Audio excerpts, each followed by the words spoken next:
You found your way to his estate, and finding your way there was fairly simple, fairly easygoing, and you get the feeling that he was kind of hiding out in the middle of the open. You know, hiding in the open can sometimes be the best way to hide yourself, and so that's kind of what he was doing. And finding your way to his estate, you decided to do a little bit of recon, turning Fergus invisible, letting him run around the estate, looking at things, figuring things out.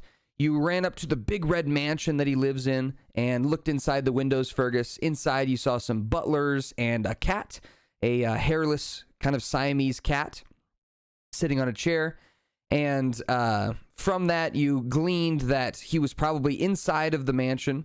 And you also saw some slaves in this area. They were tied at the ankles with metal bracers. And above them, 30 feet up in a watchtower, guards pointing weapons at them, making them work. And so, Fergus, you made your way around, snuck your way up to the watchtower, found out that there were 6 guards in the watchtower, so maybe too many for you to take on your own. But luckily, your party had your back and decided to approach just at that moment to get their attention. And in that time, you decided on a plan.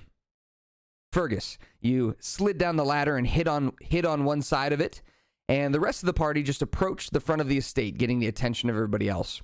And as one of the guards started coming down the ladder, Fergus, you threw the first punch as you kicked your way through the ladder rungs and knocked the guard off of the ladder, having him land on his back, causing a commotion as the rest of the group began firing their weapons at your party and yourself, and we began a large combat. During the combat, you guys were kicking ass, and still are kicking ass. You are taking care of these slave drivers. You are making short work of them. But in the middle of combat, you were hearing this crashing noise from inside the estate where Oswald lives. And you saw the 2 butlers, the 2 orc butlers, very large orc butlers, just run out. They ran out screaming. And as they did, Oswald came out from his estate and confronted Crocus, who was the nearest person, and yelled at her with this rage. And you could see his body morphing and changing, and he transformed into this disgusting half spider, half snake demon creature and scuttled his way towards Crocus, attacking. And now being surrounded by the party, you are taking on a boss monster right now, as Oswald is screaming and spitting venom and acid at you, and you are trying to take him down. The last thing that happened before we left off last time was he screamed out in terror. You could hear him. He was speaking common. He screamed out in terror. He said, "No, please, don't take it from me, please. I can do it, I promise, please." And you heard a horrible, deep laughter coming from a pit that was opening beneath Shisa and Nephi. You heard the words, "You had your chance." And that is where we left off. As the pit was opening, Shisa, you are sliding down the embankment towards a molten pit in the ground, which is now knocking over the watchtower, engulfing a large area of the map. Nephi was able to climb her way to the edge. She is safe, even though she's on the edge of the pit. But Shisa, you are prone, sliding down towards a pit of lava at the base of this pit. And you guys notice that the shaking and rumbling has not stopped. There is another pit that is going to be opening here soon, and you can feel it. You're just not sure where. So, without further ado, let's roll the intro. This is Blood of the Immortals, Episode 8. Many years ago, before the gods were locked away in relics and scattered across Sarotha, they walked among the mortals. The people loved them, and they loved the people. So much so that children were born. Demigods. Blood of the Immortals running through their veins. These children have been kept hidden from those who would do them harm, hidden from those who would kill them. like me. But fate has a funny way of bringing us together, like moths to a flame. And if I sow enough chaos, if I burn enough cities, those demigods will have no choice but to reveal themselves. And once I've taken care of them, there will be nothing standing in my way.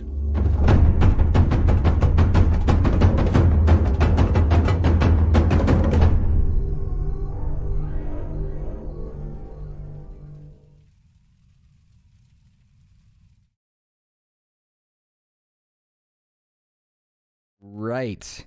Here we go. So, bada bing, bada boom.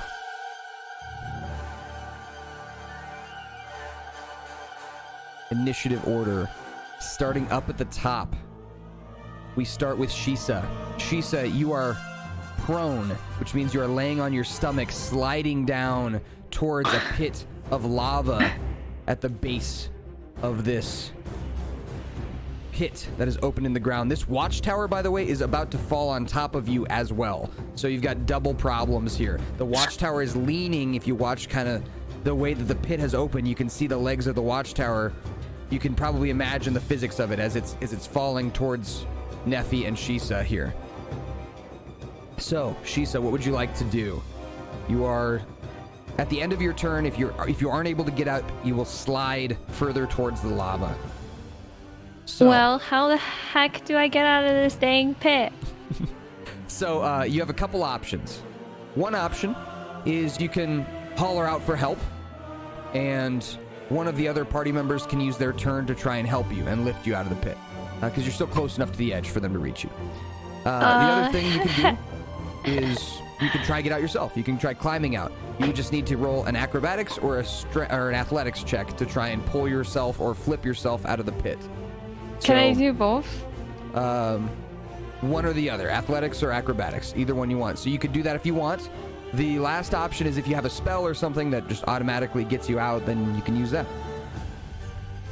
Can I like try to get out and then ask for help? You're gonna have to choose one or the other in this case. Are you sure? I mean, don't I have an ability that like is like a mind communication ability? Do you have the message cantrip? Yeah. You might. In this case, so there are pros and cons to each. So with one, if you're able to just kind of acrobatics or athletics your way out, you don't have to stop the party from attacking the boss. They can keep kind of throwing the DPS on the boss, which can be helpful. Along with that, if you call out for help, you can ask somebody with bigger strength to get you out, which might help you. So there are pros and cons to the situation. The other thing is the people are, well, three of them, Sans, Nephi, and Fergus, who's back here. The three of them are actually in like melee range with the bad guy, which means to escape him, to like walk away from him, they would need to get hurt or at least attacked. They would need to be attacked. They might not get hurt, he might miss, but he does get to attack them if they leave his range. So with all that said, I want you to think what Shisa would do instead of what Jinx would do. What do you think Shisa would do? I think Jinx would ask for help personally, but I think Shisa's pretty athletic. She's got a +3, so I'm gonna trust in Shisa's athletic prowess and roll an acrobatics, try to get out. Acrobatics or athletics, whichever one is higher. Acrobatics, yeah, for sure. Yeah, 12's good enough. So, Woo! as you are on your stomach, you climb your way to the edge of the pit, and as the rocks start to kind of move from underneath your fingers, you're able to do kind of a somersault over the edge and land on your back. You can then stand up, and you are right behind Egrid and Leon as they are in combat with this creature. And the pit is getting larger, so you're going to want to move away from it. But you've used half your movement for the turn. So you can move 3 more squares if you'd like. And I'll put the little compass here to help you if you want to tell me where you want to move. You've already got a compass on the left. Do I? Okay. That one might be easier to read. I don't know. No, that's fine. I just, Thank you. I think I'm gonna move 3 squares north. Okay. Good.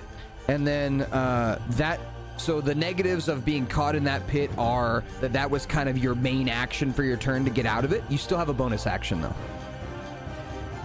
I kind of forgot what my bonus actions are. As a bard, you can inspire with a bonus action, or there's some other spells. If you have healing word, you can use that. Yeah, is anybody not feeling too hot? Anybody doing? You guys all right? let me check. Yeah, no, we're all okay. I'm okay at least. All right. Okay. I guess I'll just sing an inspiring song to Moonsy. Okay, Thank actually, you. Crocus and Fergus are already inspired, so you don't need to inspire either of them. They already Oh have an shoot! I'll inspiration sing dice. it to Egret then. Okay. Inspiration for everybody. Look under your seat. You get an inspiration. You get an inspiration. She's a win I'm for inspired. Everybody gets an inspiration. Yeah. All right. So, Jinx, that is the end of your turn. What I want you to do for this, like before it comes around to your turn again, on your character sheet, I would like you to look in that big box on the right-hand side that's got your actions, like all the stuff you can do, and click on the tabs to see what you can do, just to make sure that you know, because I don't know all of your spells off the top of your head. Only you would know that. Yeah. I can Of look. It course. just takes a while. Well, So- I don't have healing word. I have cure wounds, which is like, you know, like one of those touch ones where I have to be Right. right next to somebody. Right. So that is the, you know, the pros and cons. It does a lot more healing, but you have to be right next to them. So with that, double check. I'm sure there's other things you can do, and I know that those will get more and more as you guys level up, which you will be leveling up today as well. So if you finish this combat Okay. alive. Egrid, you're up.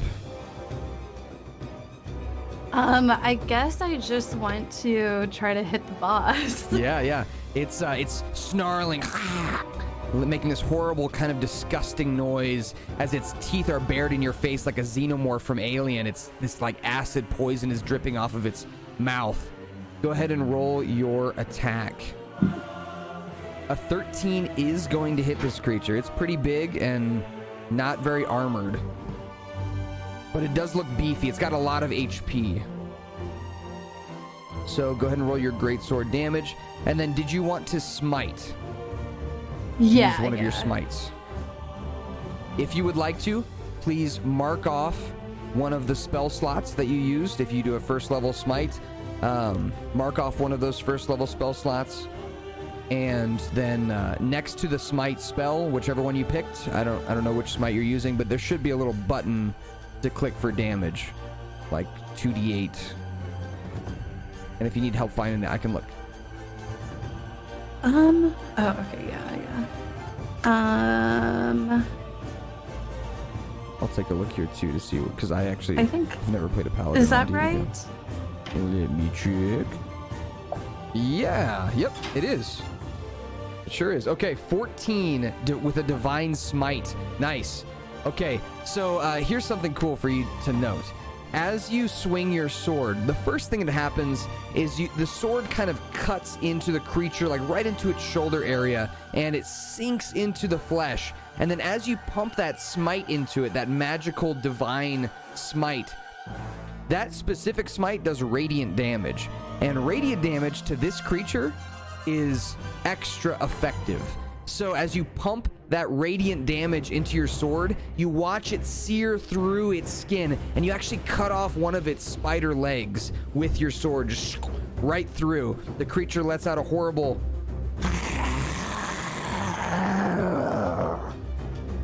and turns its sights towards you. Anything else you would like to do? Can I spit at it? Yeah, absolutely. Fuck yeah. I hawk a big loogie at it, and I'm like, "Fuck you, you beast!" those eyes, those creepy eyes are locked right on you. These kind of beady black eyes, and again, that acid is kind of dripping out of its mouth. As you have a feeling that when it goes to its turn, it's going to attack you probably for hurting it so badly. The guards are all dead, so they are no longer on the initiative. Crocus, you're up. Fergus, you're on deck. Okay, I'm gonna do. Oh, where is it? Go, go, go! Spells. Nope, that's not it. Sorry, my eyes are all messed up today, you're good. so I have to look at my computer a little. No worries. Okay, I'm gonna do Blessing of Moira again, Alrighty. and I'm gonna roll my d20. I think that did it. Maybe? Didn't show up for me. What did it say for you? I'll just trust whatever you said it showed up as. Oh, it didn't do it. 1 minute. I gotta try it again. No worries. There you go. 16. There we go. 16. Let's find out what. Is that the Venus flytrap again? Is it? I feel like it is. Okay. Yeah, it's a Venus. Basil's making a comeback today. So you put your hand on the ground, and Basil makes another appearance as the grass that you put your hand on kind of twirls together into a large stem of a creature and rises out of the ground. The earth kind of moves out of his way as he shoots up in front of you, and he says, "I'm back!" And Basil is gonna go right after you. So what would you like Basil to do as he comes up? I want Basil to attack the creepy dude. Okay, Basil's gonna roll his attack. What do you say to him? Because he's desperately in love with you. Get his ass! I'm gonna do it. I'm gonna get his ass. Basil! He misses. He goes to bite it. He's so excited. He goes to bite it, and he just dodges out of the way. He Oh goes, no! I'm sorry. It's okay. You'll get him next time. His like plant, his big plant mouth is turned right towards you, and he's just nodding his head like cheering you on. Fergus, you're up. Okay. You're back here. I'm pretty big chilling. I think let me look at my character sheet one last time. I just wanna. So in terms of actions, there's not a whole lot I can do. I think is the evil boy still alive and kicking? He is, isn't he? Yep, he's this big circular creature here.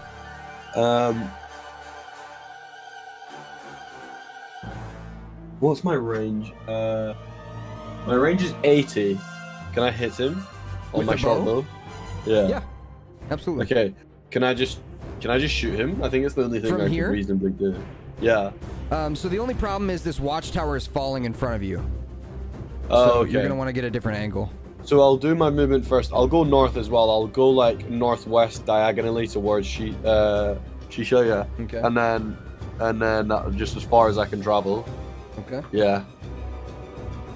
that good? Maybe instead of going on the western square, go to the northern square. So back, and then yeah. So there you go. Yeah. Perfect. And then I'll short bow the evil boy. You got it. Go ahead and roll your so- attack. An 8 is gonna miss this creature. Okay. So the arrow actually it sinks into its skin, but it doesn't look like it does enough damage to really matter. Yeah. And then just end turn. Okay. You do have your bonus action. You can bonus action dash as a rogue if you want to use extra movement. You can move to another spot, or you can hide. I'm chilling where I am. Okay. All right. Then we're gonna go with Oswald, who is going to, he's gonna take his 2 attacks on Egrid. First attack is with his spider claw. That one's gonna be a 20 to hit, 15 plus 5. What is your armor class, Egrid? Should be a 18. Okay. All right. Just wanted to make sure. So it just barely hits you as this claw comes down, and you're going to take a total of minimum damage, which is 4. Oh, sorry, 5. And I still have my temporary damage from last time, right? Yep. Okay. So I think you got 5 temporary hit points, which means now you're down to no temporary hit points. Yeah. You just took 5. The next one is a bite attack. This one is also a 20 to hit. And it's going to be a total of 8 points of piercing damage. So it sinks its teeth into your neck area. And your armor is enough to stop most of it, but you still take some of the fang in your, like, right in your kind of clavicle area. And as the poison sinks into you, I need you to roll me a Constitution saving throw. It's in the top left in your saving throw boxes. So you did a Constitution check.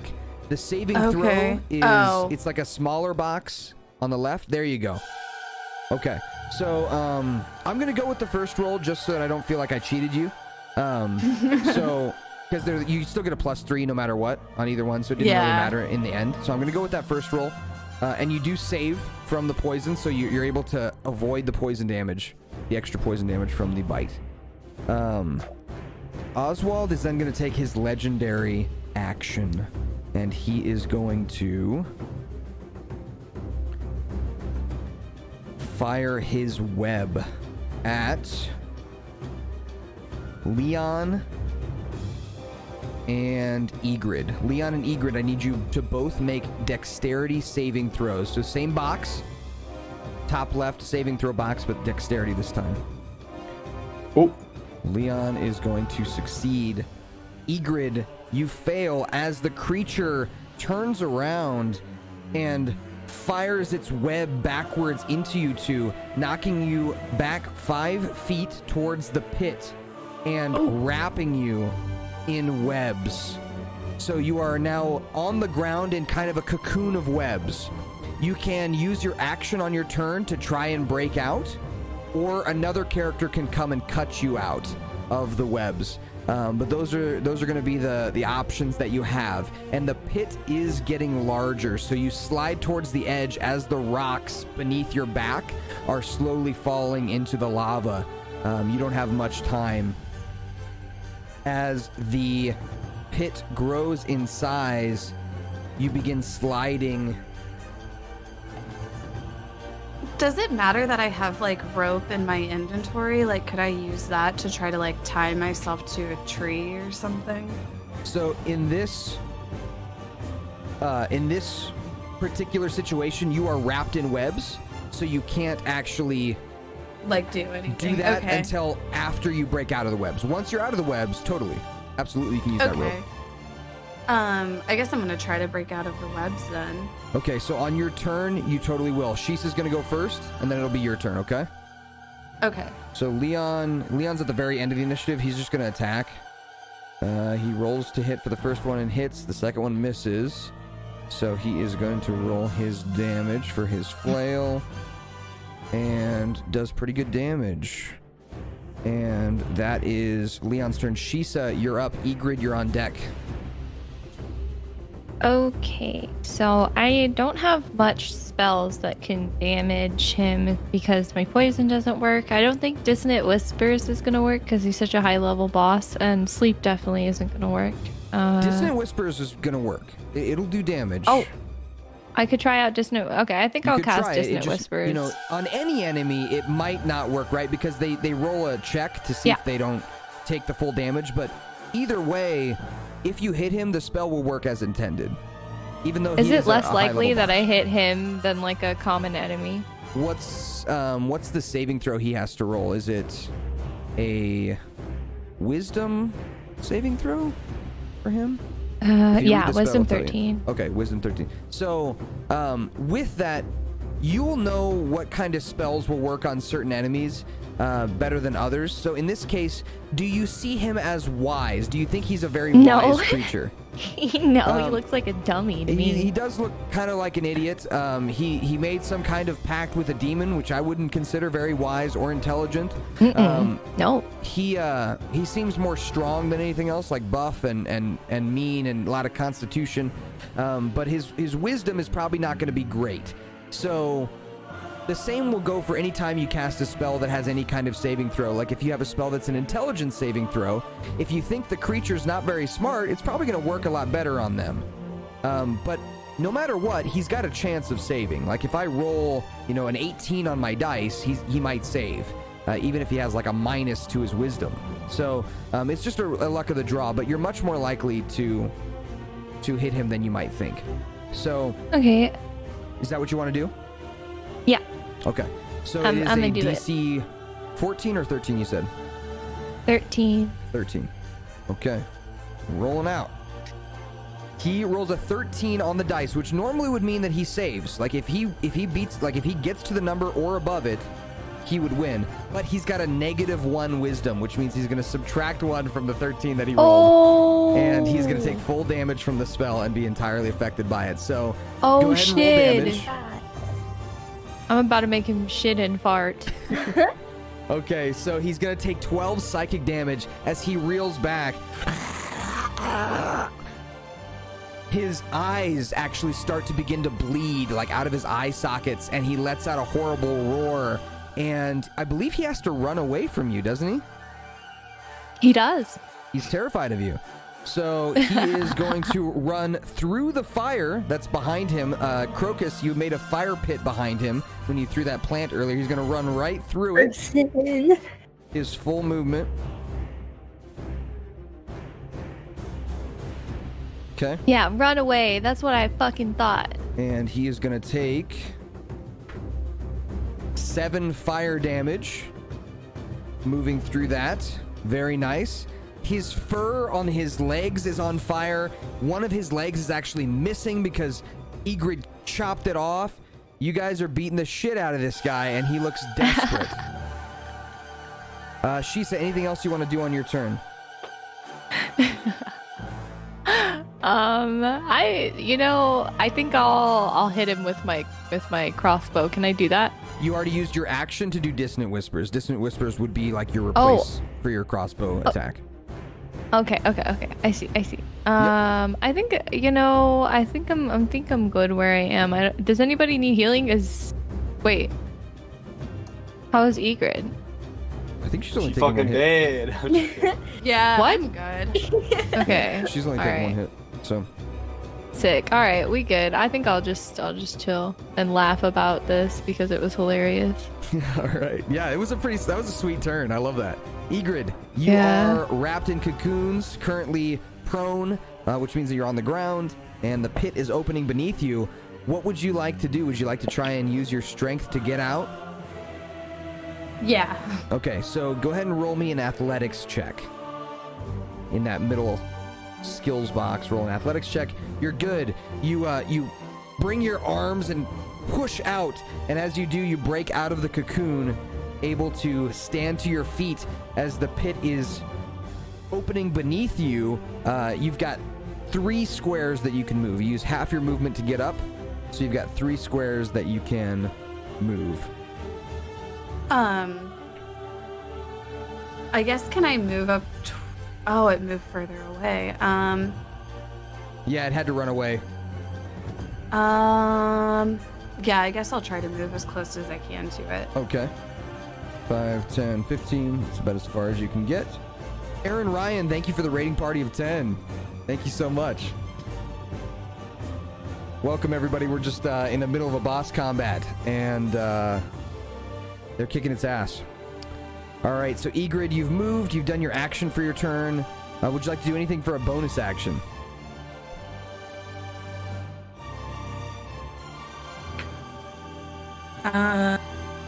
If you don't know, Oh, can I use my rope to tie around a tree or? no trees in the area, but options are you could tie the rope around yourself if you wanted to for some reason. You could tie the rope around Neffy. No trees or anything in this area. It's a very open area. I guess can I tie the rope around somebody else? Maybe whoever would be closest to falling in. Neffy's right next to you. You could come up to Colin here if you wanted to change your movement. You could come over here to Colin and tie the rope around him. He's pretty close, but he looks safe. Like on his turn, he's probably gonna move away. Actually, I'll just skip. Okay. I'll just skip. Yeah, I'm good. No worries. With that, Neffy is going to use her whip and whip him from here. Crocus, you're on deck. Okay. She's rolled a hit first. Okay, she definitely hits, so she rolled pretty good damage as she whips across his back, leaving a deep cut. She hollers out, "Take that!" And Crocus, you are up. Okay, I want to move as close as I can to the boss. You can get as close as you want. Oh shit, that's really close. Okay. Yeah, so you can get up to there, or even you can get like back here, or over Let's here. go back there. Yeah, let's go back there. Okay. I assume Basil didn't come with. or He's can- stationary in this spot. Right, so he can't move. So I'm just gonna go for Blessing of Moira again. Okay. 13, which is a noxious bulb that opens up at your will can be told to open from afar, deals poison damage equal to 3 times your level. Okay, so you can hold on to this plant. You can like pick it and hold on to it and use it as like a trap, or in this case you could use it right now, but it would not be probably a good idea, as you've seen that poison doesn't really work as well on this guy. Right. But you okay. can hold on to it for later use. Okay, that sounds good. I'm gonna use my shillelagh on him now. You got it. Dunk, dunk. Nice. Okay, as you use your shillelagh, you bop him real good with your staff, which actually leaves a bigger mark than you even thought. And you bonk the shit out of his head, and leaving a big goose egg on his head, as his eyes are bleeding, his mouth is dripping with this poison, and he is looking really rough. We're gonna go to Basil, who can't do anything. So Fergus, it is up to you over here. Well, as I'm a very far away boy, can I use my bonus action at the start of the round? Yes, yep, you can do it in any order you want. Okay, so can I dash? Yep. Just to the southwest. So you can move 12 spaces, so I'll count them for you. Yeah. 1, 2, 3, 4, 5, 6, 7, 8, 9, 10, 11, 12. You can get right up to it if you want. How close do you want to be? I'm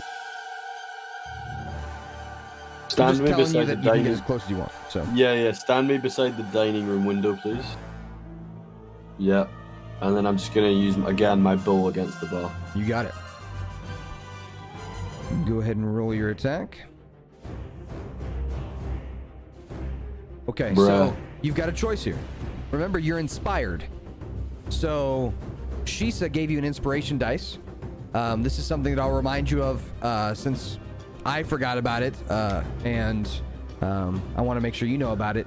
So if you would like to, you can roll an extra 6-sided dice and add it to this attack, but you only get to do it once. This inspiration goes away once you use it. So if you would like, you could use this extra 6-sided dice and you might hit. You know that a 13 hits for sure. So if you rolled a 5 or a 6, you'd for sure get it. But you're not sure. It could go lower than that. It could be an 11 to hit. You're just not sure. You just know for sure that a 13 hits. So if you want to take the gamble, you totally can. No, I won't. Not yet. Okay. Then that is your turn, as Oswald is going to turn and kind of shakes off the fear that he was feeling from Shisa, and he is going to fire his web at Shisa specifically. So Shisa, go ahead and roll me a dexterity saving throw in the top left of your character sheet, the saving throws box.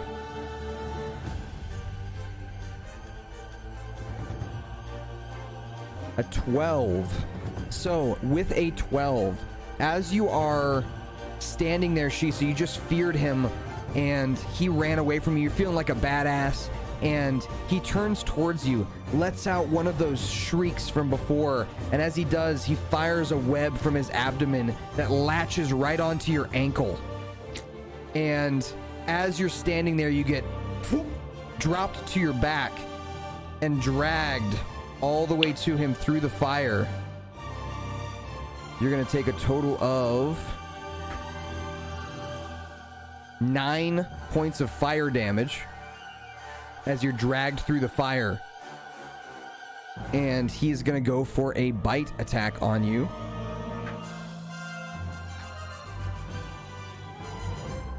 It is a 16 to hit.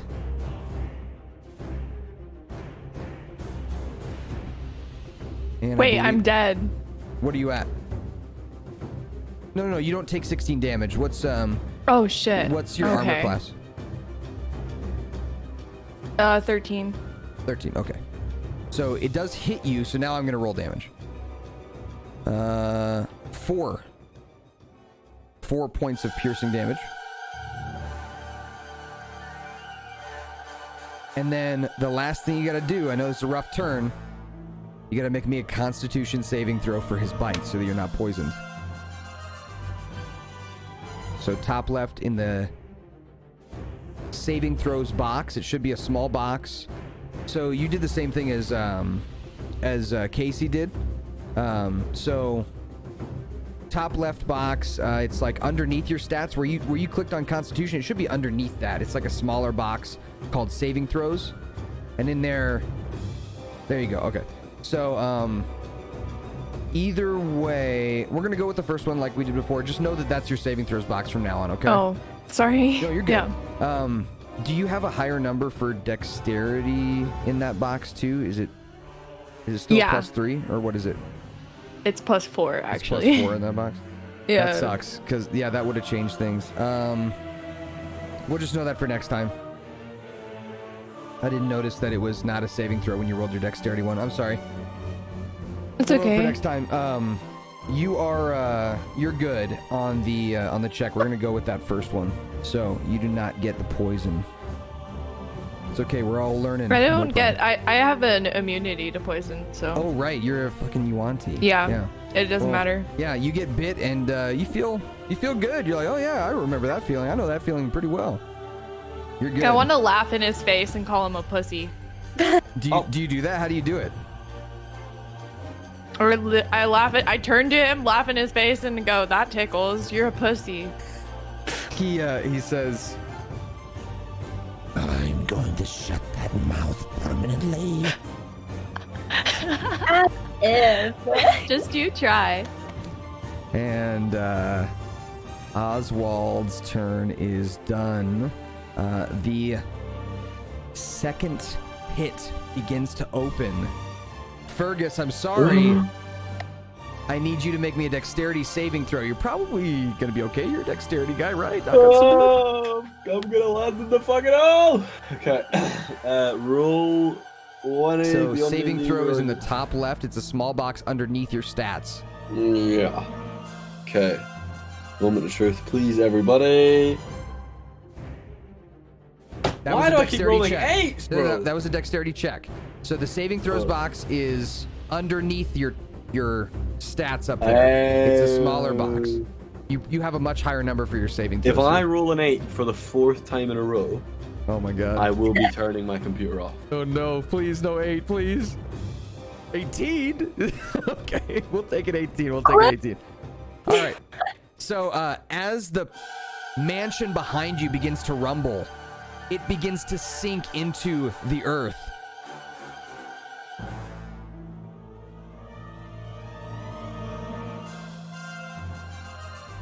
And crumble. What'd you say?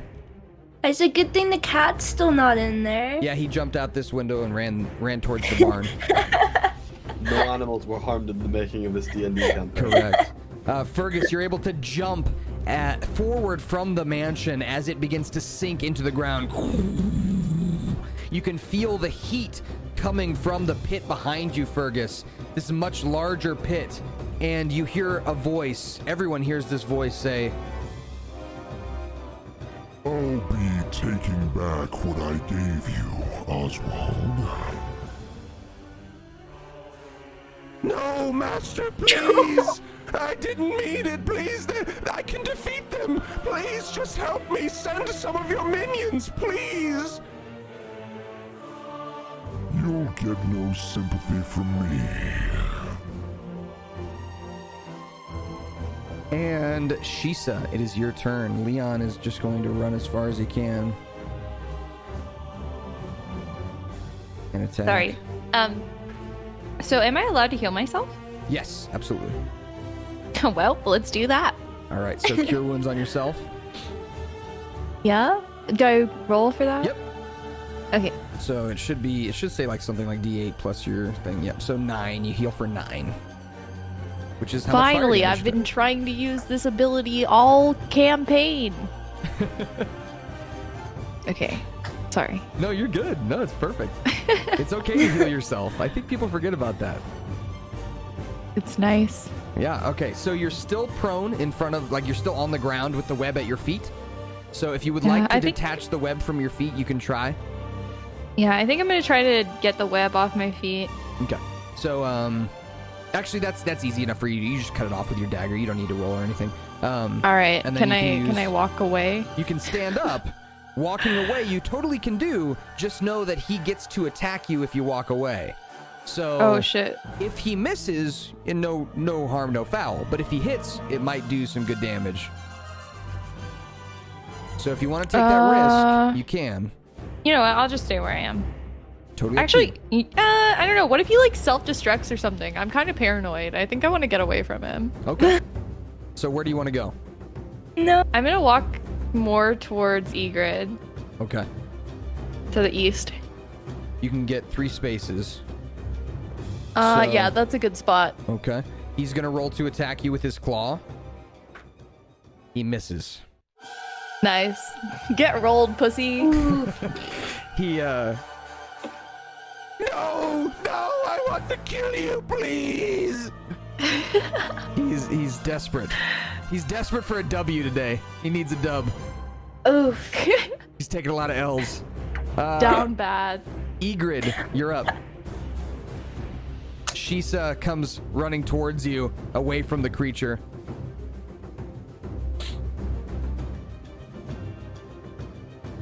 Fucking get his ass, Egrid.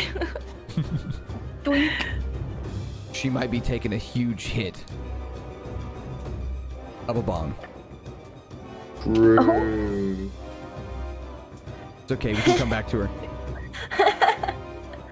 We will come back to her, I'm sure. I didn't realize I was muted. Oh, you're good. Okay, yeah, I want to run. I want to run. I guess I want to try to hit him again. So I want to run towards him. Yeah. You can get all the way up to him. Is that the spot you'd like, or would you like to be around the backside, or you can be in any of the squares around him if you want. I'll be in the front, Okay. I guess, so I Yeah. can kind of tank. Yep, he's facing on you right now. All right, so a 19 is going to hit. Oh, and I didn't say it before, did I? For what? That I want to use my smite too. You can choose to use it after after you know if you hit. So you don't have to you don't have to say it before you attack. You can say it after you've attacked, and I say, yeah, that hits. You can be like, okay, now I want to smite. So 11 slashing, and go ahead and roll your divine smite damage. 8 divine smite damage, which is going to double to 16. Egrid, how do you want to kill this thing? Nuh-uh. Oh, Yes. wow. Can I want to pierce it right through its mouth, like as it's opening up its fangs. I want to just like plunge my sword deep into its brain. Yeah, so as you bring your long sword up and dig it into the open mouth of this creature, it's hissing, its acid poisonous spit is dripping onto your hands, but your gloves are protecting you from it. And you dig it deep into its mouth, and as you do, you see the tip of your sword come out of the top of his head. Little bit of blood on it, and the divine radiant damage that you're putting into it is actually cleaning your sword as you're pushing it through his head. So there's really not much blood on it because the radiant damage, the radiant smite you've put into your sword is actually singeing off the evil of his body, and you just slice into his brain, and he just goes limp on your sword. The legs of the spider curl up underneath him, and the spider or the snake-like neck just goes limp, and you're now holding on to about 150 pounds of weight on the end of your sword as you pull it out, and the creature is slain. Oswald Nicklebottom has fallen. As you finish this off, Egrid, his body turns back into the figure of Oswald Nicklebottom with a big hole in his head now. Oh.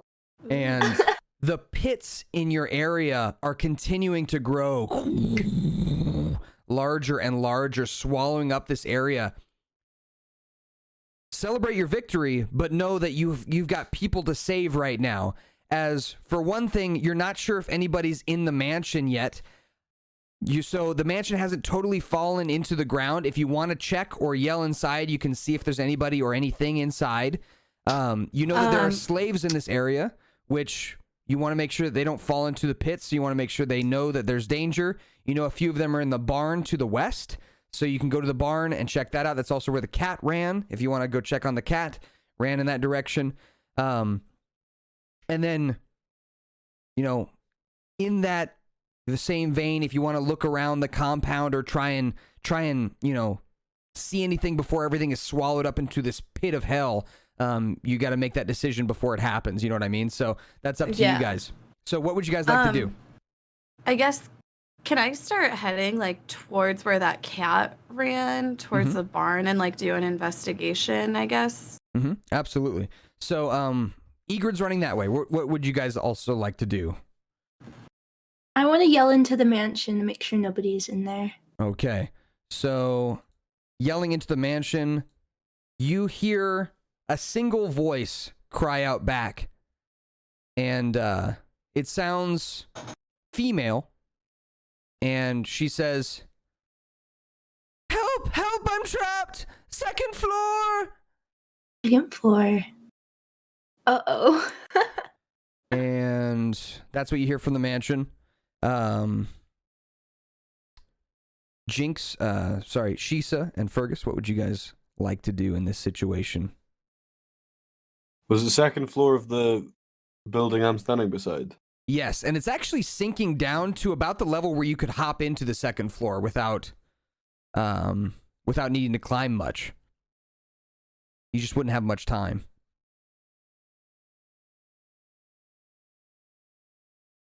Yeah, fuck it, I'll do it. Why not? I'll jump in the window. Okay, so we'll do that in a second after I get what Shisa wants to do. I'm just trying to get what everyone wants to do before we go into describing it all. I think I will help boost Fergus up into the window and just stand underneath the window and be like, I'll catch her. Just you throw her out the window and I'll catch her down here. Okay, sounds good. So, with that, I'm going to take the map off the screen so you can see me, and we can do all that. So, got that taken care of. We'll get this taken care of on the stream, and bada bing, bada boom, we are solved. So, with that, we're going to start with the mansion, which seems the more pressing matter. So we're going to start with the mansion, and then we'll go over to Egrid at the barn. So, Crocus, Fergus, and Shisa.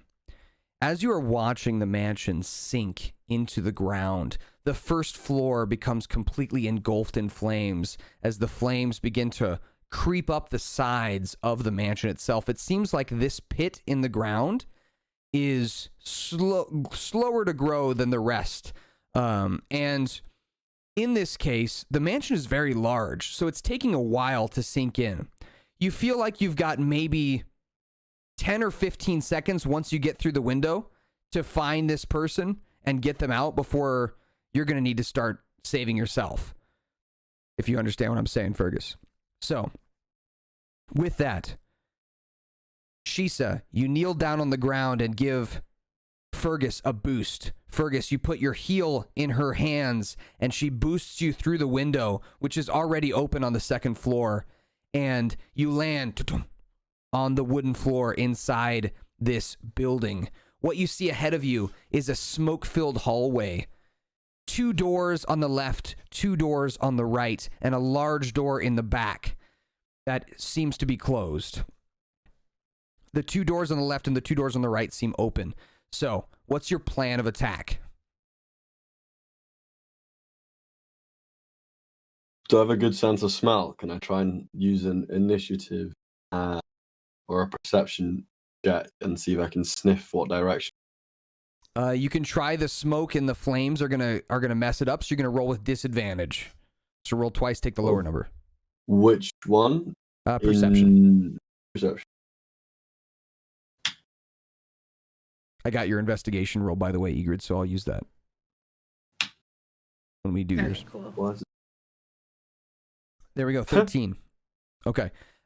With that, you don't smell anything, but what you do hear is the woman, and she is hollering out from one of the open doors on the right hand hallway. So not the locked door at the very back of the hallway. And you can hear her. She says, "Please, somebody help me!" I'm gonna pick the right-hand door. Okay. The open. All right. So as you run down the hall, the door itself is already open. You can see that she is actually tied up. Her wrists are bound to the edge of a bed frame, and she doesn't look harmed. And she looks like she is one of the maids of this estate. Her wrists are bound by rope, and she's pulling desperately at the bed frame, trying to get out, and she can't seem to get loose. She is probably in her mid to late 40s and a human. So she's like a middle-aged woman. What do you do? She's bound up on the bed frame. She looks at you and she's, "Please help me, please, please." She's pulling. Okay, so I will. I'll run up and cut her free, grab her arm, and say, "Follow me," and then sprint towards the window that I came out. Okay. Came in. Roll me a perception check as you get in the room, and we'll see what you see here. I didn't mean to roll with advantage. I don't know why I did that. It's okay. I was gonna say roll with disadvantage anyway, and you rolled fine. So with a 20, here's a couple things that you see. One thing that you see is inside this room. This looks like it's possibly Oswald's main sleeping quarters. You're not sure, but you do see what looks like a very well-off jewelry box on a dresser. That is, I knew you were gonna give me a dilemma. I knew it. That is off to the side. It's it looks like it's small enough to grab and put in your pocket. It's just gonna take an extra 5 seconds to do it. Also, on your way into this room, in the hallway, you saw what looked like an expensive painting that could be worth a lot of money if you're able to get it. Okay. Does the maid have cat ears on? Let me roll. No. Okay. Forget the maid. I'm going straight for the jewelry box, and I'm going straight for the painting, and I'm out of there. Do you cut her loose though? You're just not gonna drag her? I cut her out? loose, but she's not getting any help. I'm cutting her loose. You gotta tell her to run to the window. Yeah. Jump out the window. Just be like, jump out the window. So as you cut her loose, she says, "Thank you, thank you." And she stands up quickly and runs out of the room. Do you yell something after her? Jump out the window quickly, or you'll die in a pit of lava. She doesn't say anything, but she runs down the hallway. You grab the jewelry box. You come out to the hallway. The smoke is in your face. No, that's a myth because I'm only 3 foot tall, and as we all know, smoke rises. So I'm still in the wee pocket. We all learned from the fire brigade when we were young. Actually, are we actuallying each other now? Actually, the smoke is coming through the floorboards and up into your nose. Oh my god. So Anyway, sorry. so I just wanted to do painting, pedantic. the painting is of what looks like a large like golden vase, and it's like pouring water out into a large waterfall that comes down and like turns into a cornfield. So it's like a painting of Moira, the goddess of this area. Yeah. Could be worth a lot of money. It looks like it's actually painted with real gold.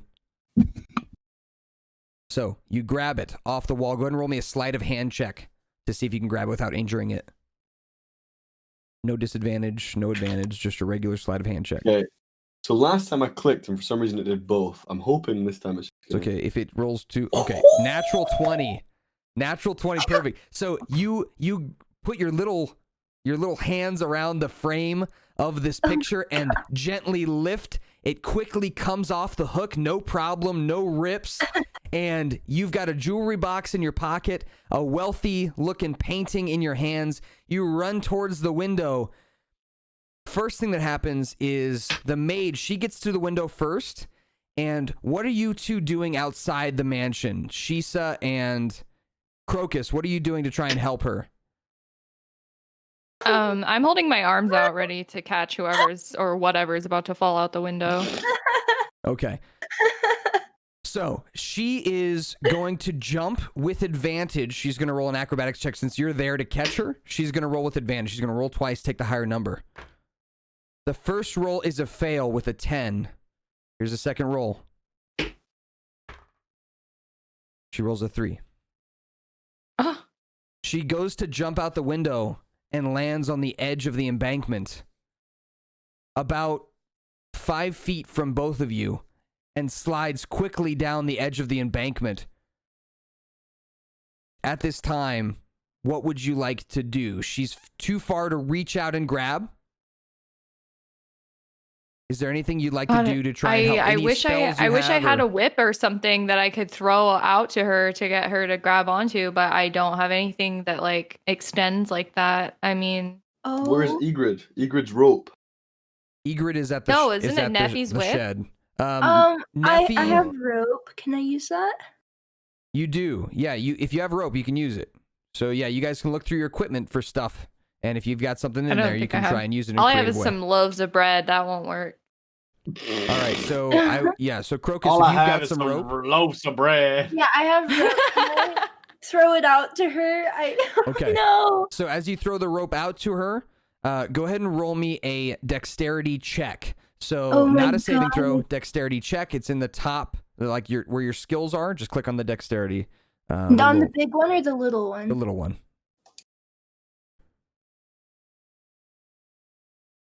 A 12. You're able to throw the rope down, and it like lands kind of in front of her, but like a little off to the side. She's gonna scramble for it. Oh my god. She rolls a 6. She She scrambles fucking for the dead. rope. She scrambles for the rope, but the embankment gives way underneath her, and she slides down into the lava, and without a noise, burns up into ash. Oh, she fucking. Oh! Fergus, as you run to the window, you've got to make a check too, buddy. You've got a painting in your hands. What's your plan? Okay. I'm gonna shout out. What? Yeah. Crocus, catch the jewelry box. And I just chuck the jewelry box out the Go window. Roll me a dexterity check each. Oh my god. The tiny one or the big one? The tiny one, the same one you just rolled. Oh, okay. Is that the one like So, at the yeah. top of the sheet? So yeah, at the top of your sheet where your skills are, like your actual Yeah. I thing, hope it the falls. small number under dexterity. I hope it or above. falls. Okay. So the jewelry box makes it across the opening, but it lands on the ground and crashes to the ground. Crocus unable to catch it, and it shatters across the ground. So the box itself shatters. The jewelry kind of scatters across the grass. What's your plan with the painting?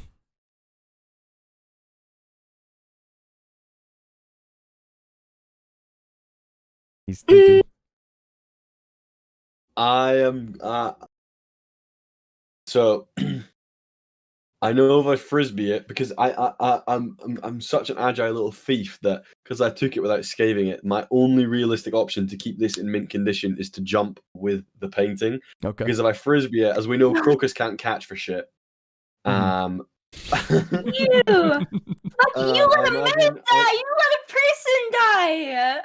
What? You missed your rope throw, madam. You don't have time to argue about this yet. You don't have time guys, to argue it's about it yet. nobody's fault. She failed all of her shit. She made all of the mistakes on her own. We gave her so Okay. many chances. She just was meant to die. I'm sorry. Like, fuck. Okay. Everybody, I need a moment of silence while I concentrate for my leap of faith, please. What agility? What roll do you want? Oh my god. I'm doing it. So I'm gonna hold the painting. I'm gonna just yeah. All right, acrobatics check. No advantage, no disadvantage, just a straight roll for an acrobatics check. Normally you'd have advantage on this, but since you're holding a painting, you're just going to be a straight roll. So acrobatics. I'm closing my eyes for this. Oh, for fuck's sake. My god. All right. Control So- Z. Control Z. It's fine. Control Z. You do a front flip out of the window and What? land on your chest on top of the painting, piercing a hole through it with a rock that you land on, and you begin sliding down the embankment. But there's a rope next to you. So go ahead and roll me another acrobatics check to grab the rope.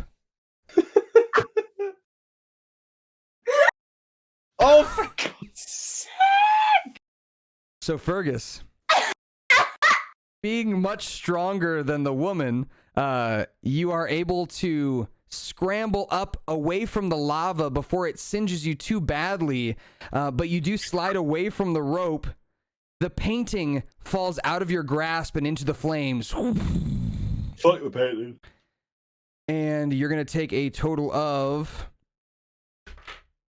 7 points of fire damage from the lava.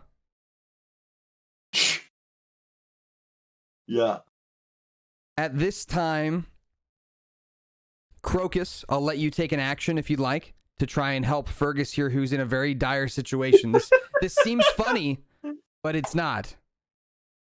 What Crocus, I'm actions sorry. I can take back what I said about your catching ability.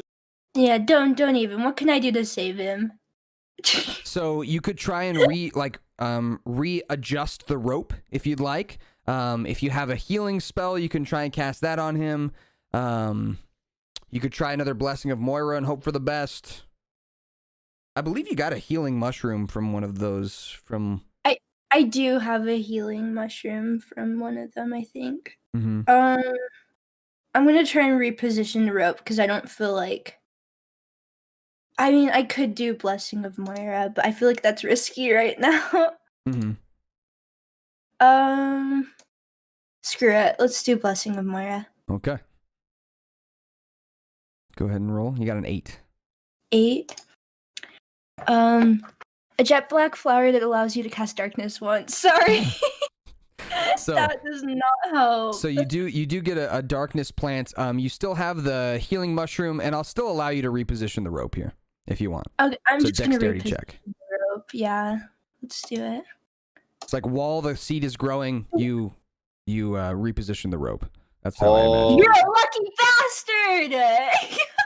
All right, so you drag the rope over, and it dangles right into Fergus's hands. Fergus, your feet and ankles are being singed by the heat from the lava, but you're able to grab the rope, and Crocus, you're able to drag Fergus up out of the pit. The pit is getting larger, though, as you both kind of tumble away. The jewelry from that jewelry box is about to be swallowed into the pit. Do you want to go for it? Yes. I'm not just resting. Can I go for it while they're doing that? Oh, she said, yeah. She said in this case, yeah. Yeah, I'm not doing anything. I'm right there. Absolutely. You just pick all the stuff up. Yeah, you got the loot. I got it. Yeah, don't worry, guys. I got the loot. No worries. Let's go, You got it. bestie. I just made Crocus hearts skip a beat, but that's okay. Unfortunately, didn't make it out with the painting or the woman, but you made it out with the jewelry, baby. There are two irrelevant things in life, and that is art and women. I'm joking. I'm joking. This isn't gonna haunt me. This isn't gonna haunt me. Not at all. Oh my god. So, as the pits begin to continue to open, we're gonna run over to Egrid. Egrid, you roll an investigation check to figure out the area next to the shed and the barn area. So, here's what you find with your investigation check. First thing, you see a light flickering. It's becoming kind of late. The sun is going down, and there's a light flickering inside of the horse stable, which is the nearest to you. And you hear whispers of people. Oh my God, what's happening out there? Somebody, you look. No, you look. Like you hear that kind of talk behind the door of the stable. You also hear the whinny of some horses. And you also see the cat from before, which is prowling around the edge of the stable, but not going inside. And as it sees you, it kind of sits itself down in front of the door and just kind of tilts its head at you. It's got kind of gray colored skin, no hair. It has this kind of pudgy face and big eyes. And it just tilts its head and then like kind of licks its paw as you approach. Along with that investigation check, you also notice that there is a barn nearby that also has a light on. So there's a stable and a barn over here. They both have some kind of light inside. You imagine that both might have slaves from this area. I guess I just say out loud, "We come in peace. You are safe here with us. And you are now free." As yeah.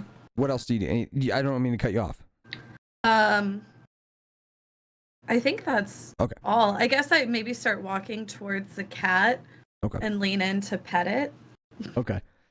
All right. So, with these two things happening, the first thing that happens is when you shout that out, you hear back, Who are you? Can we trust you? I am Egrid Stoneguard, daughter of Brash, and you can trust me with your life. You hear some commotion from inside the stable, and as the doors swing open, the cat who is in front of the doors runs towards you and leaps up into your arms, and the people run out from the stable along with the horses that they have in tow with them. And you get a group of 5 people here. The main 5 people that you see are the same. So 4 of them are the slaves you saw from before that were working out in the fields. Their feet are bound with metal chains, and they are shuffling out of the stable right now. The last one you see is a young girl who is dressed kind of in rags, and she is carrying a water bucket and leading a horse by its lead out of the stable as well. All of them look terrified. Well, how can we get you out of these chains? Do you know where lies the key? They look around, and kind of middle-aged dude looks over at Oswald's body and just points at it silently. Oh, of course. I guess I head over to Oswald's body and start looking for the key to unlock them from their chains. Okay. So you find the obvious things without rolling any investigation checks. You find the keys. You find, so it's like a ring of keys, like an old-fashioned kind of ring of keys. And other than that, you just find some knickknacks. You find a few gold pieces. You find 3 gold pieces. And you also find that book. The same book that was on the other slave driver. It's similar. It has that demon's wrapping on it, and looks like it's the same kind of ledger type book. So those are the obvious things that you find. If you want to look deeper, you can roll me an investigation check. I guess for now I'll just I'll wait for them to loot the body with me. For now I'll just grab the keys and like start unlocking the slaves. Easy enough. You unlock their chains around their ankles. A few of them just bolt off immediately, just run off into the distance. They don't wait around. If you don't stop them, they just run off. One person stays behind. That was from the actual like people you just freed, and it's the guy who pointed towards the body. He's silently just kind of staring at you. He furrows his eyebrows a bit and just seems a bit confused. And he says, "You do know that the ground's giving way back there, right?" Oh, I saw that. Is that something that happens often? Never seen it before. I've been here a long Never seen time. it before. How long have you been here? Long enough to know you ain't done yet. There's people in that barn over there. He points over to the Oh, there's barn. more people who need saving. Shit. Are thine enemies? No, they live in the barn. That's where the slave barracks are. I'll have to head that way. Can I should I investigate like the shop again, like inside to see if there's like anything hiding that I Inside the stable? Yeah. Or I already investigated and I would have seen anything that stood out. Yeah, you're good. Okay. You're good on the stable. I guess I say I guess I tell the group, there are more slaves hidden away in the barn. I just saved several. The guy says, and I start they're motioning locked in for there. them. You're gonna need that key. Okay. He points to the correct key for you. Can I start motioning for the rest of the group to? Yeah. At this time, so all of this was happening at the same time that you were. Yeah. That they were like doing their thing. So at this time, your groups come together, and both of your actions are finished now. So you investigated the barn while they were trying to save the maid from the mansion, and you now come together. You can all make actions together now. So what would you guys like to do? The barn is about 100 feet away, and again, there's a light on inside, and you can hear people actually like, "Help us!" and then like pounding, like, "Help us!" And I have the key to unlock them. Let's run. okay, so as you run over there, the ground beneath the barn begins to open up, and at this time, you hear a voice say, "I think you've had enough fun. Say goodbye." And you hear the screams of people as the barn is sucked into the ground before you're able to make it over there. As the barn is completely enveloped in flames, the screams die out, and the ground beneath you continues to open up. This area is not safe for you to stay. No! Can we run by the old overseer and grab the rest of the loot off of his body? Yeah. And head towards safety? Yeah, so you run over to Oswald's body. Anyone who would like to loot his body in a more detailed way, go ahead and roll me an investigation check.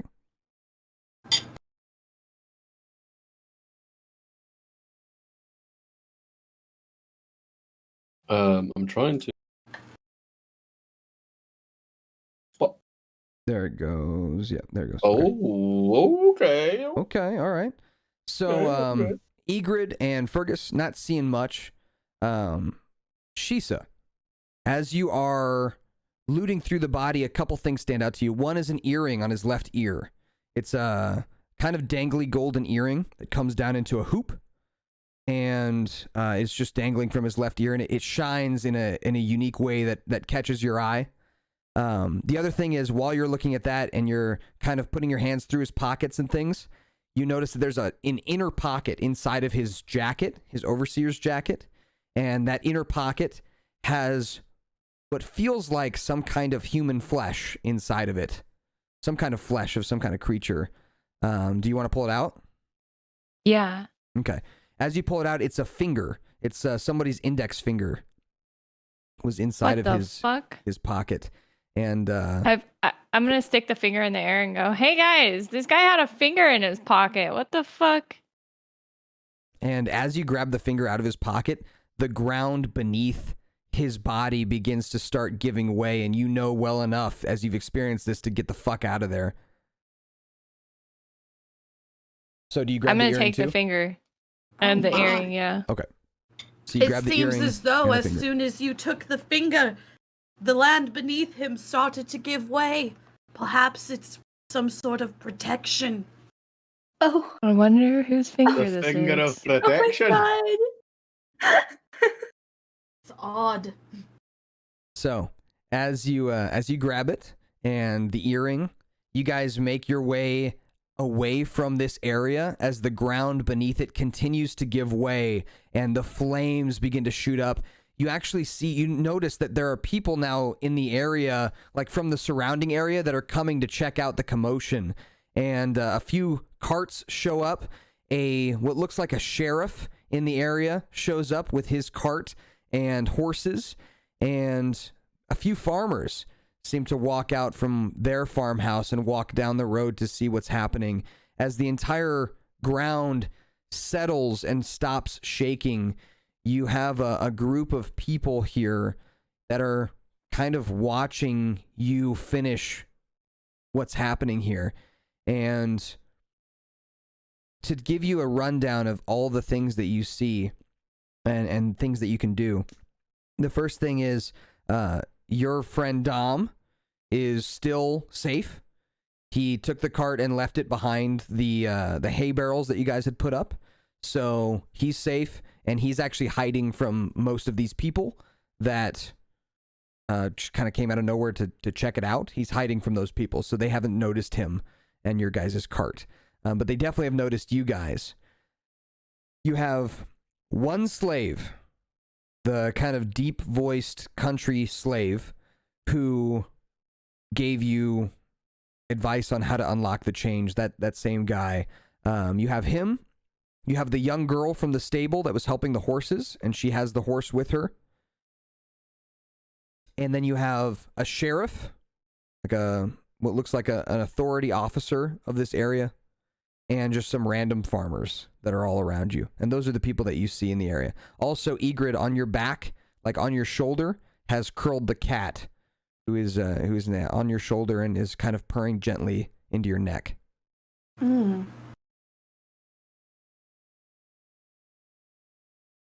So, with that, you have defeated Oswald Nicklebottom. You may have some explaining to do here, as the officer of this area comes up to you and says, "Now y'all tell me what the hell is going on." No. He's got a big handlebar mustache, cowboy hat, riding on the back of a horse. Well, it seems there's been some sort of an earthquake. I don't know. It's beyond me. We were just trying to save these poor innocent people. The slave says, "They saved our lives. So why don't you just fuck off?" And Hey, Caleb. the Let's go. the officer says, "Well, I ain't ever seen an earthquake like this one before." He looks over and sees the flames kind of peeking out of the ground, but the holes that were kind of expanding, they have stopped, and they stopped at like the edge of his property. So all of his property has been swallowed back up into the earth, but they stopped at like the road. You know, And- that yeah. climate change. It's Well- really, it's real, and that is just proof of it right there behind us, sir. Both of you go ahead and roll me a deception check, both of you. So Egrid and Crocus, please each roll me a deception check. Oh no. Okay. Oh, wow. Okay. Wow, that's insane. Okay, that's pretty funny, actually. He rolled a natural 1. So, he says, Well, that climate change really is doing numbers on the planet. Holy smokes! You saved these people's lives. Well, howdy. This is good on you. Nothing to see here, folks. Just a big old earthquake. You're all safe as far as we know. Maybe we want to reinforce the houses with some earthquake insurance. And he starts riding off, leaving you with the woman, the girl who was helping the horses, and the other slave who told the officer to fuck off, and the rest of you all together here, standing at the edge of a large pit. And you notice the flames are subsiding. You hear some sizzling, some as the flames subside and the ground begins to settle. What would you guys like to do?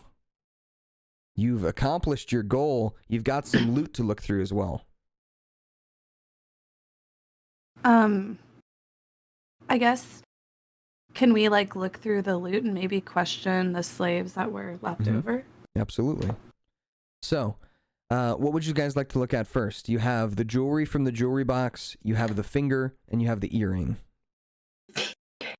I think I'm gonna push my way through everybody and walk up to the slave and go, "Whose finger is this?" Oh. He kind of opens his eyes real big and looks at the finger. He says, "I ain't never seen a finger like that before in my life." Is it battery powered? What'd you say, Fergus? Is it battery powered? Oh my god. He says, "I don't know about y'all, but I'm not even sure why you took that." I don't know. I feel like there's a reason it was in his pocket. And then the snack. No. Fergus, not Fergus. Sorry. Fuck, dude. I'm sorry. You're good. Shit. Crocus, dude, please don't eat this finger. I really would appreciate if you didn't eat my. Okay. Chomp. I'm gonna hide my finger now from now on because I don't want Crocus to eat my finger. Okay, so that finger, if you would like to try and figure out anything special about it, you can roll a check of your choice. You can do Arcana, or you can do Investigation to try and figure out things about it, or if there's anything special. Okay, I'm gonna do an Arcana. Okay. All right.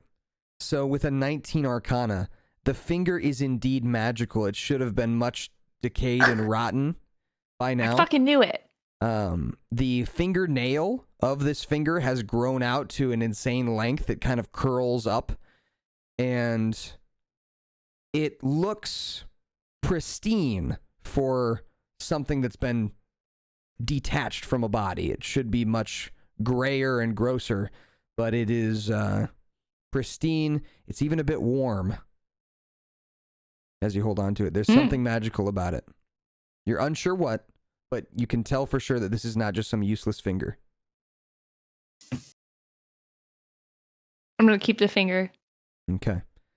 So holding on to it, all will be revealed in time.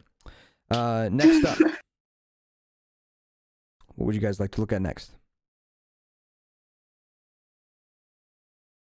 Not interested in the loot. Fair enough. What was the other two things that were there? The jewelry from the jewelry box and the earring that you got off Oswald. Yeah, I'm gonna investigate that jewelry box because I nearly lost my life for it. Okay. So, investigating through the jewelry box contents, go ahead and roll me an investigation check. Funnily enough, she said you have all these items, I think. So. Yeah, I do. I have all the treasure. So he's going to roll an investigation on those contents of that jewelry box. I'm gonna roll an investigation for the earring too. Okay. Jesus. Oh. And you want me to roll an investigation as well. Yeah, you can investigate the jewelry box. Can he use this as his inspiration since he hasn't used it to investigate it? Yes. True. So how do I use the inspiration? Do I roll and then roll? Did you roll your investigation yet? No. So shall I roll the that first. investigation? So you got an 8. Now you're going to Yeah. want to roll a d6. You can do that in the Roll20 chat if you do /roll and then lowercase d number 6. All right, so you rolled a 4, so you add that to your 8, you got 12. So, total of 12. With that investigation, looking through the jewelry box contents, a few things of note. There is an emerald necklace worth about 200 gold pieces. It's probably the most valuable thing from the jewelry box. The other thing that you note is what looks like a clip, like a hair clip, that, while not particularly flashy, does give off a aura of magic that you're unsure of.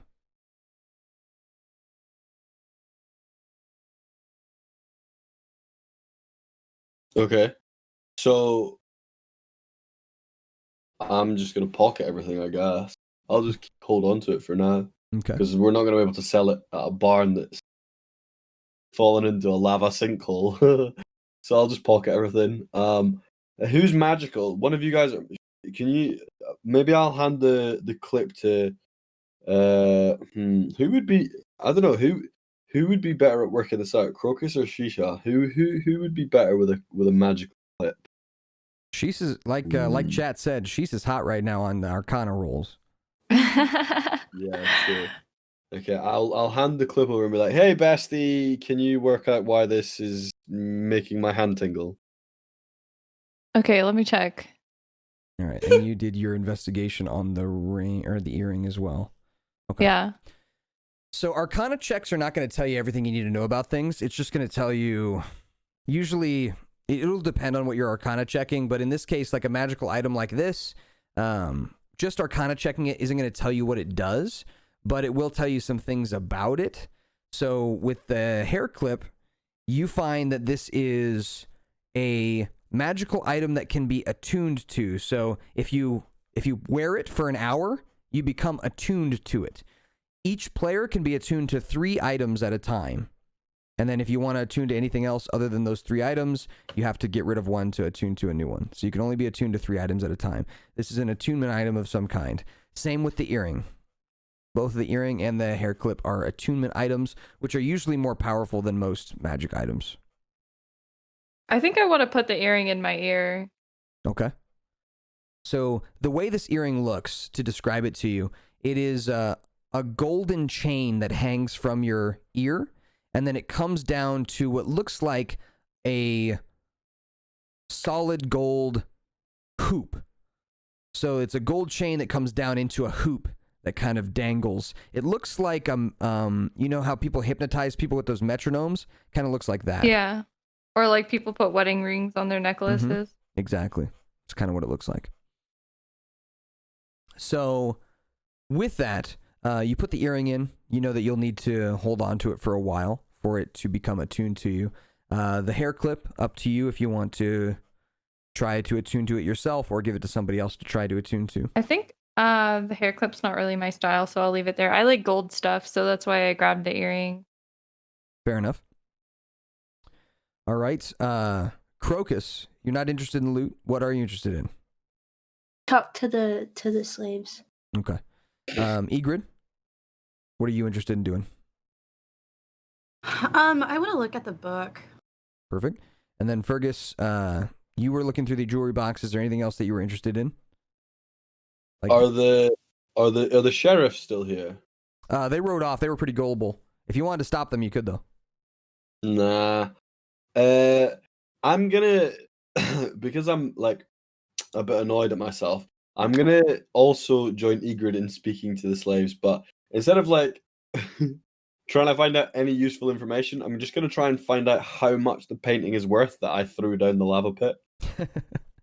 Okay. Noticeably, in no sight around you. The orc butlers that ran off, nowhere in sight. So with that, let's go with Egrid first. Egrid, as you open up the book, it is almost identical to the book that you already have that Neffy is holding on to. Neffy says, "Wow, that looks identical." Why are there two of the same book that are like this? It's so strange. Can I try to look at the pages, I guess, and investigate? Yeah, if you compare the pages, you don't even need to investigate. They're almost entirely identical. The only thing is some of the names are different in the people who they do business with and the names of their slaves. Oh, I see. It's basically the same book. There's multiple of them. So they seem to all be connected with this overarching demon of some kind, this creature from below that is giving them power and wants them to be doing this for some reason. I guess can I wrap the book up in a cloth and, to keep it from hearing us and put it away? Yep. So you can wrap it up and you now have one of those books, another one of those books. Neffy says, guys, I didn't really sign up for this. I think I have a place I need to go. Maybe I'll come back. But this whole thing kind of scared me. She's a cleric. You can see that she is religious in one way or another, and dealing with a demon causes one of two reactions, right? If you're someone who's religious like her, it would cause one reaction. Like for some people, it'd be like, okay, I want to like hunt this thing down and like try and take care of this once and for all. And maybe some others would be like, yeah, this is not in my realm of possibility. You guys don't know Neffy super well, and she doesn't seem super comfortable in the situation. And she says, I have a mountain I need to go to and do some thinking. So I'm going to go do that. Before you go, can we have that book? She's kind of clutching onto it, and she says, I need to study it. But you have that one now. But what if we need that one? Well, then come find me at the North Mountain. All right. Good luck, weirdo. She kind of chuckles, and she rubs her arm a little bit. She kind of ruffles her skirt, and she says, "It was nice to meet you, but I need to go now. I'm sorry." Bye, Neffy. Be safe. She kind of nods her head and scurries off. So, noticeably, she heads south instead of north. You're not sure if it's just a quirk or what, but she heads south. So, with that, we'll go over to Crocus and Fergus, who wanted to discuss with the slaves. Shisa, what did you say you were doing in this situation? I can't remember. Did you want to go talk with them as well? I mean, I don't really care. I'm kind of happy. Yeah, I'm chilling. Yeah, I think I'm just gonna come over to the What? I'm gonna go over to the cat and start petting it. Okay, it is like on Egrid's shoulders at the moment. It's got its eyes closed. I hope Egrid doesn't mind me getting too close to her, because I haven't really gotten close with Egrid yet. Oh, I People don't blush. mind. As long as you don't mind me passing some gas, as us dwarves do. Don't worry, Egrid. I'm immune to poison. Oh, me as well. It's that tough dwarven skin. All right. So you approach the two slaves, Crocus and Fergus. And to describe them both. One is a young girl, possibly elven, unsure. Her ears are kind of covered up, but they do seem like they poke out a little bit. Jet black, long hair that goes all the way down to her abdomen, and she looks thin. She has rags on, but she has a gentle face and kind of a stout nose. And she just nods at you as you come up. She's petting the nose, or the, what's that called, the snout of her horse. And as she nods, she says, "Thank you for saving us." The man standing next to her, tall, probably in his late 20s, muscular, but thin in that he looks malnourished. Long, scraggly beard, and it's jet black as well. His eyes are deep and dark with circles under them, and he looks tired. His hair is, again, long and black. It kind of comes down. He looks like a castaway. As you approach and she says thank you, he also says thank you. What do you say? You're What do you do? welcome. Are you guys okay? Well, considering all of this, I'd say we're more than okay. You, don't beat yourself up about losing people along the way. It happens to the best of us. You did what you could. I watched it. Fergus kind of fidgets. She could have caught the jewelry box, though. You could have not grabbed it. Fergus, we could have saved that maid. I don't know what you were thinking. She wasn't wearing cat ears. That's a strange reason. No words. No words. Well, I can't say I blame you. What, for taking the jewelry box? Sure. Everyone's got their vices. Okay. Just out of curiosity, did you used to work in that house as well, or no? No, I ain't never worked in that house. I've always worked out in the fields. Did you ever hear rumors about a golden vase painting by any chance?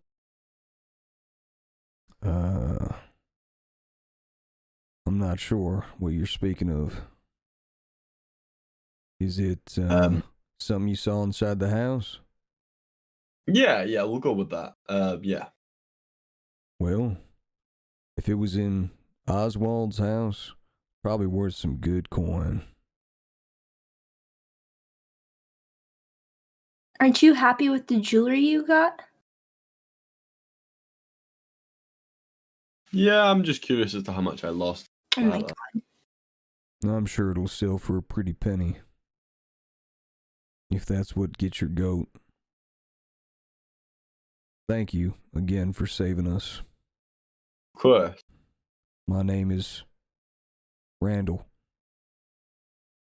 And this is my little sister. He pats her on the head. Introduce yourself. She says, I'm Lissa.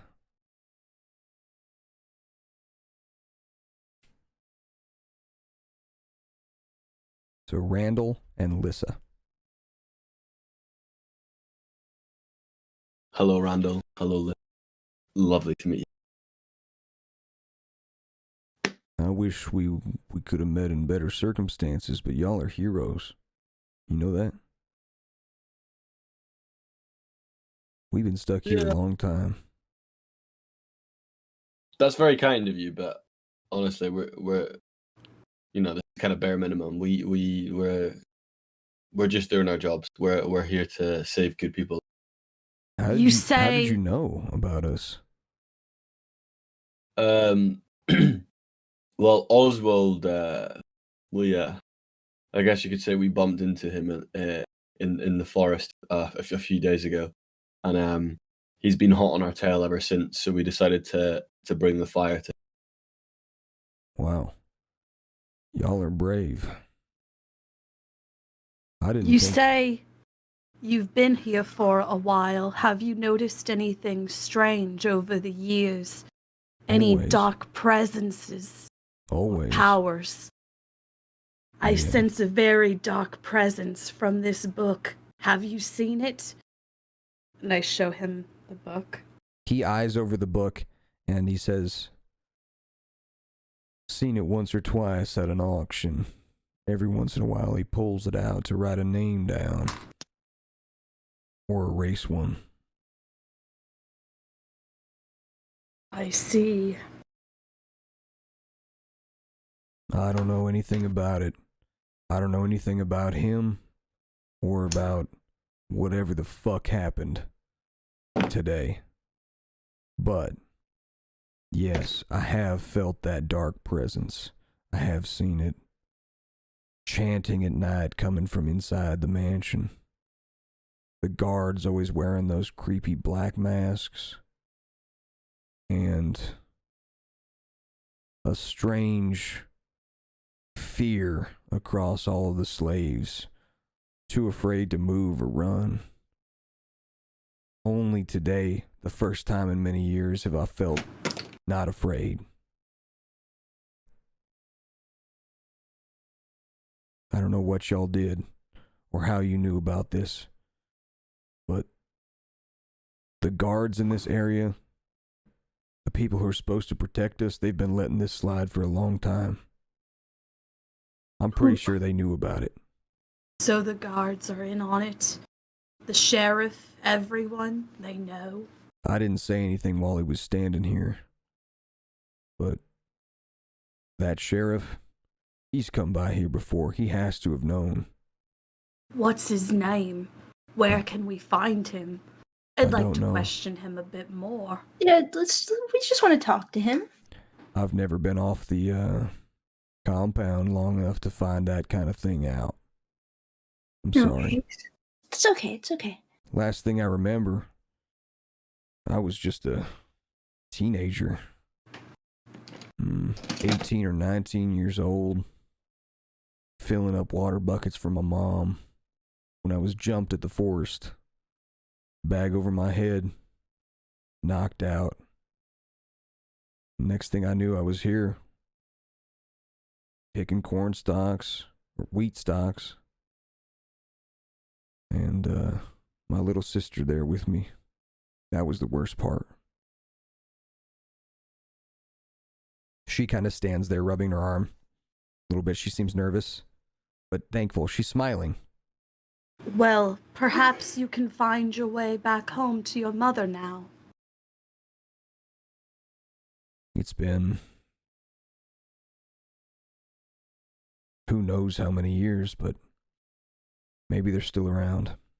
I don't even know how I would find my way back at this point. Y'all got a map? You do. I do? do. So you pull out your map. He looks at it.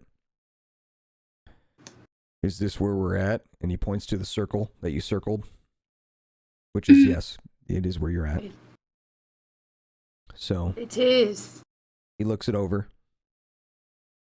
He says, well, if we go due north from here, follow this road, I think we'll be able to make it back home. But I don't know what's waiting for us there. It ain't none of How y'all's long business, of a though. day's journey is it? Perhaps we could escort you. I'm not sure. I would guess a couple days at least. I ain't trying to bother y'all, and it's not that big a deal. We can make it back. We can hold our own. We just need to get some food in our bellies. If you, Crocus points in the direction of the house that they had been staying at, the farm. If you head over that way, there's a very lovely family of a farm, and they can take care of you. Just tell them that the gang sent you. And I'm sure that they'll feed you and make sure that you're properly rested. They're not like these people. And he points back to the crater. No, they're lovely. They're good people. They're very good people. They'll take care of you, I promise. What are their names? What do they look like? Shoot, I don't remember the lady's name. What was her name? Starts with a W.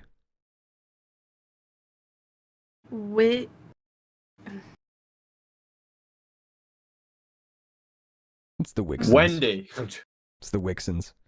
The W-I-X-O-N. Wixons. Oh, yeah. They signed their book. Mm-hmm. Yep. So, you mentioned the Wixons, and that's a really great connection to make.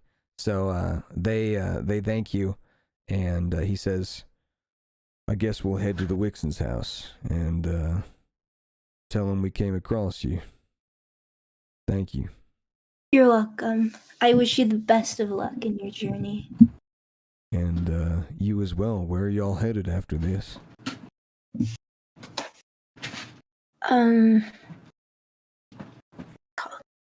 Well, I do believe we have a man we're supposed to be meeting with in Thebes. Hmm. Well, that's a long travel from here, but I do wish you the best of luck, and with any luck, you'll make it there without coming across more of these kinds of people. Thank you again. Hey, say thank you. He kind of nudges Lissa. She says, thank you.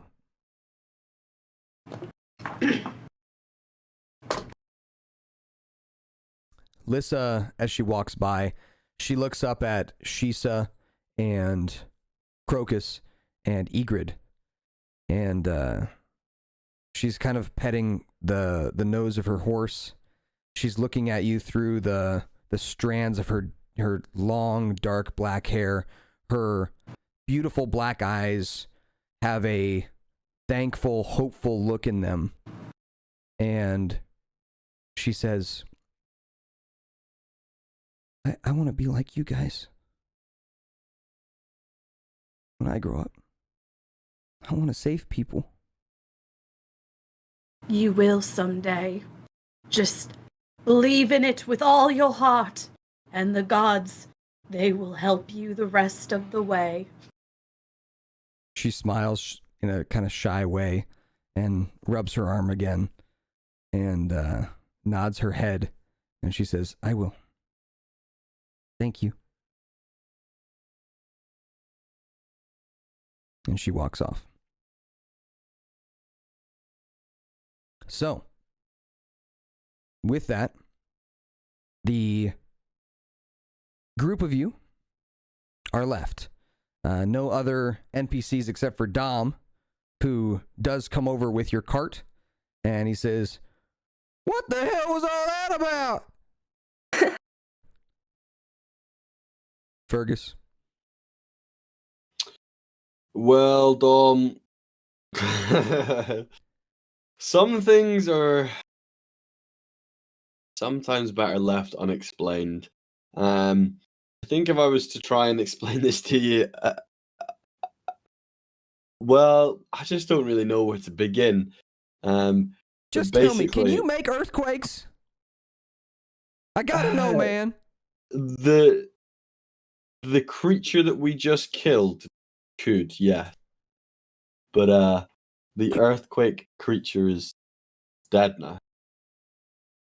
Well, that's just insane, man. You're so strong. He gives you a big hug and pat on your shoulders. He says, "You are the strongest kobold on the face of the earth." And he slaps you on the chest. Dom, it's not all. You have to give credit to the rest of the group. I didn't do a lot during the battle. I did a lot of the recon, but it was my good friends over here that did a lot of the hard graft. So make sure you show them some appreciation as well. Hey? And he show high-fives this everybody. cat some love. Look at this thing. He says, Do I still have "It's the cat? ugly." No, don't say You that. don't like cats? I could eat it. No, I won't let you. What shall we Well, name him? Remember how you had a wee lizard as a mascot as a kid? That's how they see this cat. You know, it's their little mascot. So I know you're a hungry boy, but just Okay, bad. fine. I mean, it's not. We got plenty of food. Exactly. What shall I name him? I was thinking of naming him Templeton. Oh, I like that. I agree. Templeton it is. He's Not a too good bad. cat. He just sits here right on my shoulder. Leon says, I can get behind that. Leon actually goes and pets the cat. And it purrs gently beneath his fingers. And so, you have Templeton the cat. He is gentle and cuddly and kind of almost a little too laid back, as he seems to have slept through most of this, did not seem too fazed by the earth shaking beneath him, does not seem too concerned with being with a new group of people, and did not seem too attached to anything in his past. So he seems ready to go and ready to be a friend. I would die for Templeton. So, with that, would you guys like to head back towards Thebes, or what would you like to do? I mean, do we have any other quests, like side quests to do, or? You've got a few that you can do if you'd like. You can find those in the Discord. Oh, I'm looking at it. Excuse me. So I'm going to edit this and mark off who you have slain. Boom. So you have a bunch more names. This would take you a long time to go through and kill all of them, and you're not sure where they're all at. You only really knew where Oswald was. So you can continue to hunt down the slave traders in this area and like investigate around for them. You can try to return the amulet of Lethrak to his family, which is in a pretty far off place. So that one's kind of something that you would turn in later. The last one would be on your way back to Thebes. You can look for the information about the serial killer that was on his way to Thebes, Terrence Grover. Those are the side quests you currently have. And then your main quest, which is to return with the seed to Romulus in Thebes. I guess, can we just investigate around for the other slave owners' names? I'll just tell you, it's going to be much harder to find them in terms of just looking around. You're going to need to actually talk to people, and that can get dangerous if you talk to the wrong people. Right now, your party's kind of spent. It's coming to the nighttime, so I imagine you guys go to sleep. And when you wake up in the morning, if you'd like to, what you can do is you can roam around talking to random people in this area, but you're not sure how long it's going to take.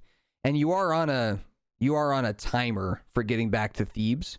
I would say that this might be something that you do in between quests, but not spend like your entire time like until it's done. You know what I mean? Like you come and do one on your way through this area, and then like on your way through another area, you find a hint that there's, one nearby, and you take out that, that plantation, and so on and so forth, and you just kind of take them out as you go across the continent because they're scattered about. Okay, I guess then our best option is to head to Thebes and look for information on the serial killer. Okay. So you guys go ahead and get some rest. And we've got 30 minutes left in the playtime today. So during that 30 minutes, what I'd like to do is I'd like to level us up. We're going to level up to level 3, and we're going to do that all together. Okay. Oh yeah, perfect. Okay. All right. Ogres.